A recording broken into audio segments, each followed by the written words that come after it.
বুধবার রাতে মেখলিগঞ্জ পৌর এলাকা থেকে একজন বাংলাদেশি আটকের ঘটনায় ব্যাপক চাঞ্চল্য তৈরি হয়েছে। এদিন রাতে জয়ী মোড় সংলগ্ন এলাকা থেকে ওই বাংলাদেশিকে আটক করে মেখলিগঞ্জ থানার পুলিশ। আটক ওই ব্যক্তি ভুল করে ভারতে ঢুকেছেন জানালেও পুলিশ পুরো ঘটনার তদন্ত শুরু করেছে।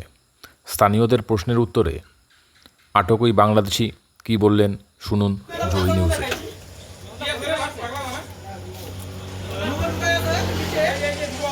আপনার নাম? বাড়ি? গোলাপাড়া। হ্যাঁ, কোন জেলা? লালমনিরহাট। কীভাবে আসলেন এখানে? কেন?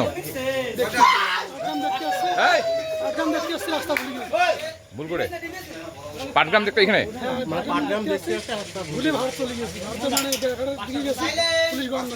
পাটগ্রাম ওইখানে এদিকে কেমন আসলেন? জানি না